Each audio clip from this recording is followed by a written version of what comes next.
പ്രദീപത്തിലേക്ക് ഏവർക്കും സ്വാഗതം. വിശുദ്ധവാരം എന്നറിയപ്പെടുന്ന ഈ ആഴ്ച ഇന്നുകൊണ്ട് അവസാനിക്കുകയാണ്.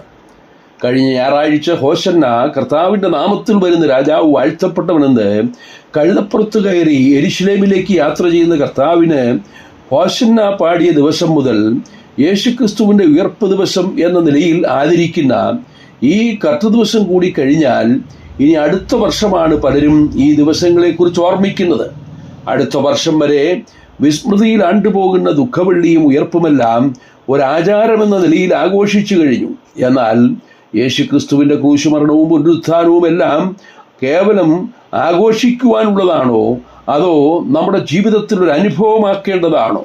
പഴയ നിയമകാലത്തും നോമ്പാതിരിക്കുന്നതും വ്രതമനുഷ്ഠിക്കുന്നതുമെല്ലാം ഒരു ചടങ്ങാക്കി മാറ്റിയവരോട് ദൈവം യെശയ്യാപ്രവാചകനിലൂടെ ചോദിക്കുന്നു, എനിക്കിഷ്ടമുള്ള നോമ്പും മനുഷ്യൻ ആത്മതപനം ചെയ്യുന്ന ദിവസവും ഇങ്ങനെയുള്ളതോ? മൊട്ടയടിക്കുന്നതിനും രട്ടുടുക്കുന്നതിനും വിളിച്ചപ്പോൾ ആനന്ദവും സന്തോഷവും. കാളയറുക്കുക, ആടറുക്കുക, ഇറച്ചി തിന്നുക, വീഞ്ഞു കുടിക്കുക, നാളെ മരിക്കുമല്ലോ. നിങ്ങൾ വിവാദത്തിനും കലഹത്തിനും ഉരുക്ക് മുഷ്ടി കൊണ്ട് അടിക്കുന്നതിനും നോമ്പ് നോൽക്കുന്നു. നിങ്ങളുടെ പ്രാർത്ഥന ഉയരത്തിൽ കേൾക്കുവാൻ തക്കവണ്ണമല്ല നിങ്ങൾ നോമ്പ് നോൽക്കുന്നത്. ക്രൈസ്തവ ലോകം ഏറ്റവും പവിത്രമായി കാത്തു സൂക്ഷിക്കേണ്ട ക്രിസ്തുമസും ഈസ്റ്ററുമൊക്കെ തങ്ങളുടെ ജഡീകോല്ലാസത്തിനും മദ്യപാനത്തിനും മറ്റുമായി വഴിമാറുന്നു.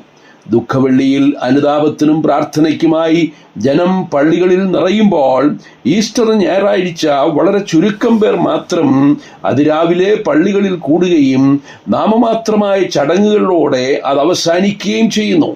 ഈസ്റ്റർ എന്ന പദത്തിന് ക്രിസ്തുവിൻ്റെ ഉയർത്തെഴുന്നേൽപ്പുമായി ഒരു ബന്ധവുമില്ലെങ്കിലും 3-ാം നൂറ്റാണ്ടിൽ റോമൻ ചക്രവർത്തിയായിരുന്ന കുസ്തന്തിനോസ് ക്രിസ്തുമത പരിവർത്തനം ചെയ്തതോടെ അന്ന് പാഗൻ മതങ്ങളിലുണ്ടായിരുന്ന ആചാരാനുഷ്ഠാനങ്ങൾ ക്രൈസ്തവർ കടമെടുത്തു. ഇഷ്ടാർ എന്ന ദേവതയുടെ പേരിൽ ബാബിലോണിയർ ആചരിച്ചു വന്ന ഉത്സവമാണ് പിൽക്കാലത്ത് യേശുക്രിസ്തുവിൻ്റെ ഉയർപ്പുമായി ബന്ധിച്ച് ഈസ്റ്റർ എന്ന പേരിൽ ആചരിച്ചു വരുന്നത്.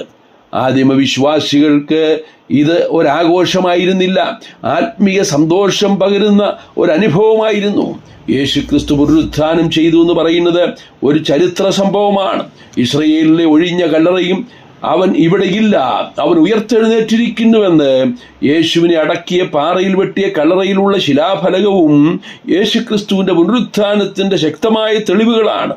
ബൈബിൾ നൽകുന്ന തെളിവുകളെ കൂടാതെ പ്രസിദ്ധ ചരിത്രകാരനായ H.G. വെൽസും ഫ്ലാവിയസ് ജോസീഫസും തങ്ങളുടെ ഗ്രന്ഥങ്ങളിൽ യേശുക്രിസ്തുവിൻ്റെ പുനരുത്ഥാനം സത്യമെന്ന് വ്യക്തമാക്കുന്നു.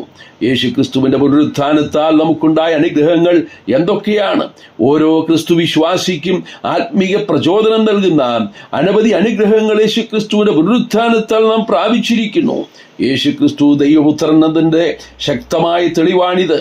ദാവീദിന്റെ സന്തതിയിൽ നിന്ന് ജനിക്കുകയും മരിച്ചിട്ട് ഉയർത്തെഴുന്നേൽക്കുകയാൽ വിശുദ്ധിയുടെ ആത്മാവ് സംബന്ധിച്ച് ദൈവപുത്രൻ എന്ന് ശക്തിയോടെ നിർണയിക്കപ്പെടുകയും ചെയ്തിരിക്കുന്നു എന്ന് റോമർ 1:5 രേഖപ്പെടുത്തിയിരിക്കുന്നു. യേശുക്രിസ്തുവിലൂടെയാണ് മനുഷ്യർക്ക് ദൈവത്തെ വെളിപ്പെടുത്തിയിരിക്കുന്നത്. ദൈവത്തെ ആരും ഒരു നാളും കണ്ടിട്ടില്ല. പിതാവിൻ്റെ മടിയിലിരിക്കുന്ന ഏകജാതനായ പുത്രൻ അവനെ അഥവാ ദൈവത്തെ വെളിപ്പെടുത്തിയിരിക്കുന്നു. നിങ്ങൾക്ക് ദൈവത്തെ അറിയണമോ? യേശുക്രിസ്തുവിനെ അറിയുക. മാത്രമല്ല, യേശുക്രിസ്തുവിലൂടെയാണ് മനുഷ്യവർഗത്തിന് പാപമോചനം ലഭിക്കുന്നത്. നമ്മുടെ അകൃത്യങ്ങൾ നിമിത്തം മരണത്തിന് ഏൽപ്പിച്ചും നമ്മുടെ നീതീകരണത്തിനായി ഉയർപ്പിച്ചുമിരിക്കുന്ന നമ്മുടെ കർത്താവായ യേശുവെന്ന് റോമാലേഖനം 4-ാം അധ്യായം 24-ാം വാക്യത്തിൽ വായിക്കുന്നു. യേശുവിനെ കർത്താവ് എന്ന് വായികൊണ്ട് ഏറ്റുപറയുകയും ദൈവം അവനെ മരിച്ചവരുടെ ഇടയിൽ നിന്ന് ഉയർപ്പിച്ചുവെന്ന് ഹൃദയം കൊണ്ട് വിശ്വസിക്കുകയും ചെയ്യുമ്പോഴാണ് ഒരു വ്യക്തിക്ക് രക്ഷിക്കപ്പെടുവാൻ കഴിയുന്നത്. പാപനിമിത്തം ദൈവത്തിൽ അകന്നുപോയ നമ്മെ ദൈവത്തോട് അടുപ്പിക്കുന്ന ഏക മധ്യസ്ഥനാണ് യേശുക്രിസ്തു. അവനിൽ വിശ്വസിക്കുന്ന ഏവർക്കും അവൻ്റെ നാമം മൂലം പാപമോചനമുണ്ട് എന്ന് ബൈബിൾ വ്യക്തമാക്കുന്നു. ക്രിസ്തുവിൻ്റെ പുനരുത്ഥാനത്തിൽ വിശ്വസിക്കുന്ന ഏതൊരു വ്യക്തിക്കും വിജയകരമായൊരു ക്രിസ്ത്യ ജീവിതം നയിക്കുവാൻ കഴിയും. മരണത്തെ മരണം കൊണ്ട് തോൽപ്പിച്ച മഹാനാണ് കർത്താവായ യേശു ക്രിസ്തു. മരണത്തിൻ്റെയും പാതാളത്തിൻ്റെയും താക്കോൽ കൈവശമുള്ള ക്രിസ്തുവിലൂടെ നമുക്കും മരണത്തിൻ്റെ മേലും പാതാളത്തിൻ്റെ മേലും പിശാചിൻ്റെ മേലും വിജയം വരിക്കുവാൻ കഴിയും. ക്രിസ്തുവിനെ മരണത്തിൽ നിന്ന് ഉയർപ്പിച്ചവൻ്റെ ആത്മാവ് നിങ്ങളിൽ വസിക്കുന്നുവെങ്കിൽ അതേ ആത്മാവിനാൽ നിങ്ങളുടെ മർത്യ ശരീരങ്ങളെയും ജീവിപ്പിക്കും എന്ന് തിരുവെഴുത്ത് ഉറപ്പ് നൽകുന്നു. കർത്താവായ യേശു ക്രിസ്തു മരിച്ചിട്ട് ഉയർത്തെഴുന്നേറ്റതിനാൽ നമുക്കും ഒരു പുനരുത്ഥാനമുണ്ട് എന്ന് ബൈബിളിലൂടെ വ്യക്തമായി നാം മനസ്സിലാക്കുന്നു. യേശു ക്രിസ്തു ഉയർത്തെഴുന്നേറ്റതിനാൽ ഒരു ന്യായവിധിയുണ്ട് എന്നും ഉറപ്പ് നൽകുന്നു. ലോകത്തെ നീതിയിൽ ന്യായം വിധിപ്പാൻ ദൈവം ഒരു ദിവസത്തെ നിശ്ചയിച്ചിരിക്കുന്നുവെന്ന് പ്രവർത്തികളുടെ പുസ്തകത്തിൽ 17-ാം അധ്യായത്തിൽ 31-ാം വാക്യത്തിൽ നാം വായിക്കുന്നു. അത് മാത്രമല്ല, നമ്മുടെ പ്രത്യാശയുടെ കവാടം തുറക്കപ്പെട്ടതും യേശു ക്രിസ്തു പുനരുത്ഥാനം ചെയ്തതിലൂടെയാണ്.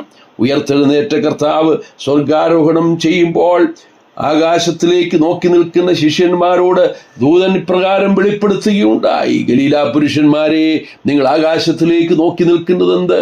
നിങ്ങളെ വിട്ട് സ്വർഗാരോഹണം ചെയ്ത ഈ യേശു സ്വർഗത്തിലേക്ക് പോകുന്നവനായി നിങ്ങൾ കണ്ടതുപോലെ തന്നെ നമ്മുടെ കർത്താവ് വീണ്ടും വരും. അതേ, കർത്താവായ യേശു ക്രിസ്തുവിന്റെ പുനരുത്ഥാനത്തിലൂടെ അനുഗ്രഹിക്കപ്പെട്ടൊരു പ്രത്യാശയും നമുക്ക് ലഭിച്ചിരിക്കുന്നു. ഇത്ര മഹത്വമുള്ള ശ്രേഷ്ഠനായ കർത്താവിനെയാണ് ഈ കർത്തൃ ദിവസത്തിൽ നാം ആരാധിക്കുന്നത്. ഉയർത്തെഴുന്നേറ്റ കർത്താവായ യേശുവിലൂടെ നമുക്ക് ലഭിച്ചിരിക്കുന്ന ആത്മീയ നന്മകളെയും അനുഗ്രഹങ്ങളെയും അയവിറക്കിക്കൊണ്ട് നമ്മുടെ കർത്താവിൻ്റെ പാദത്തിൽ നമുക്കെല്ലാം മഹത്വം അർപ്പിക്കാം.